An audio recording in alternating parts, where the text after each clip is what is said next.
কি বস্তু? আজি ভাবিছো তোমাক অকমান মৰম কৰিম।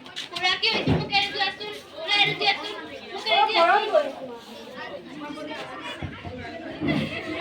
তুমি আহিছা নেকি? বহা, মই তোমাক খাবলৈ দি আছো। কি হৈছে? কান্দি আছা কিয়? স্কুলত কিবা হৈছে নেকি? ৰবা, তোমাৰ কাৰণে এগিলাছ পানী আনিছো।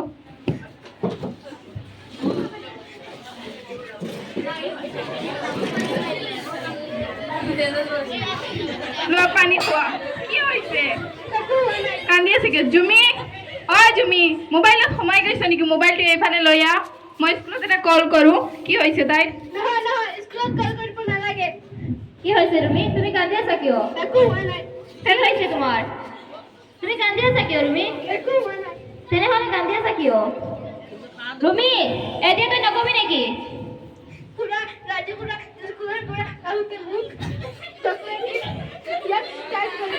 ৰাজু খুৰা ইমান ধম নেকি? তেখেতক আমি খুৰা বুলি মাতো আৰু তেখেতে তোৰ লগত এনেকুৱা এটা কাম কৰিছে। তই একো কোৱা নাই নেকি ৰাজু খুৰা? বোলে এতিয়াই ৰাজু খুৰাৰ ঘৰত যাৱা। লাহে লাহে মানুহে শুনিলে কি ক'ব? এইবিলাক কথা লুকাই ৰাখিব লাগে।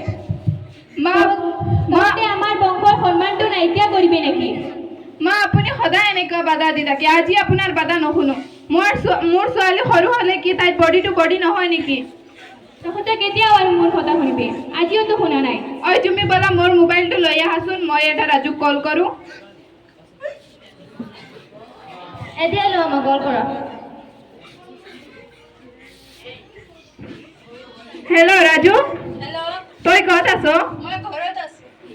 তোৰ লগত এটা কথা আছে, মোৰ ঘৰত আহচোন। আহি আছো।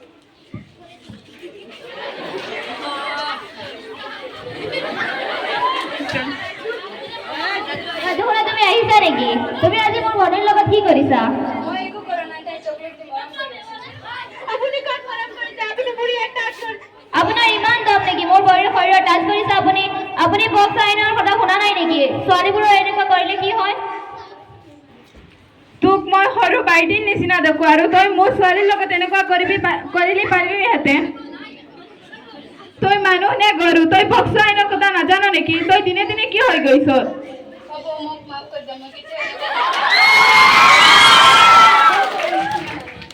মই কোনোদিনো এই কামটো নকৰোঁ।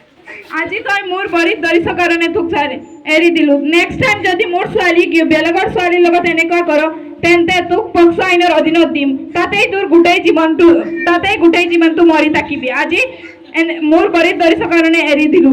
নেক্সট টাইম এনেকুৱা নকৰিবি, যা।